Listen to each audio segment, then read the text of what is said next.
पौराणिक मान्यताओं के अनुसार अनेक व्रत कथाएं प्रचलित है जिन्हें समय समय पर भगवान भोलेनाथ जी द्वारा माता पार्वती को सुनाया गया है।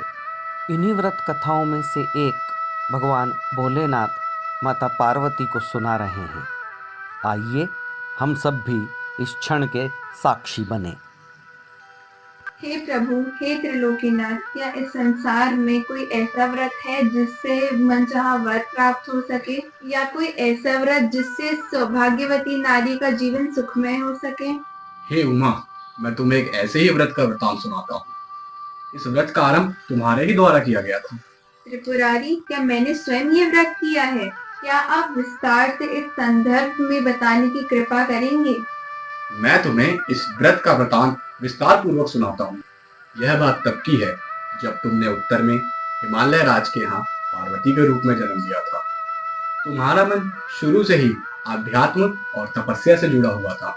ओम नमः शिवाय, ओम नमः शिवाय, ओम नमः शिवाय, ओम नमः शिवाय, ओम नमः शिवाय, ओम नमः शिवाय, ओम नमः शिवाय, ओम नमः शिवाय, ओम नमः शिवाय।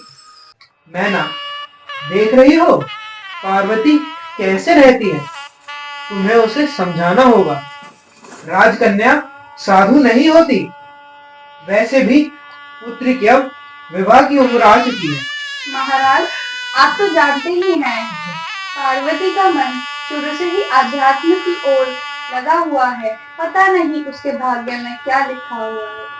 मैना, अब हमें पार्वती के विवाह की चिंता सताने लगी है। हमें जल्दी कोई सुयोग्य वर तलाशना होगा।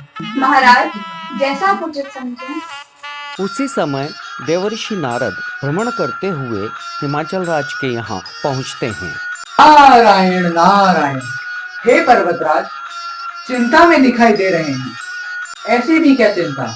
कृपा कर मुझे भी साझा करें। हे देवश्री, आप तो सर्वज्ञ हैं। कृपा कर मेरी पुत्री पार्वती के लिए कोई वर ढूंढें। हे हिमाचल राज, आपकी पुत्री ने कई वर्ष तपस्या में व्यतीत किए हैं। ऐसे विरले ही कोई करता है। उसके तपोभाव को देखकर मैं भगवान विष्णु से उसके विवाह का प्रस्ताव रखता हूँ। उत्तम, अति उत्तम।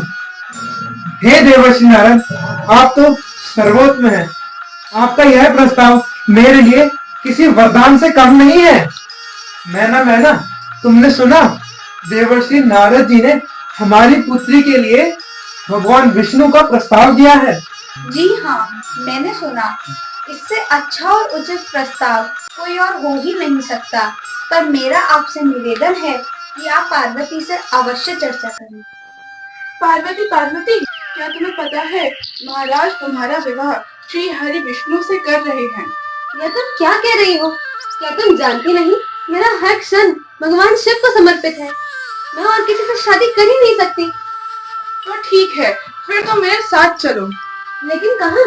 अधिक प्रश्न करने की आवश्यकता नहीं है। अगर तुम्हें शिव से विवाह करना है तो मेरे साथ चलो। मैना, कहाँ हो? पार्वती कहीं दिख नहीं रही है। अपने कक्ष में भी नहीं है। क्या तुम्हें ज्ञात है पार्वती कहाँ है? हे नाथ, मैंने अपनी पुत्री को रात काल से नहीं देखा। संभवतः अपनी सखियों के साथ ही होगी। नहीं मैना, हमने सभी ओर पार्वती खोज ली, परंतु वह कहीं नहीं मिली।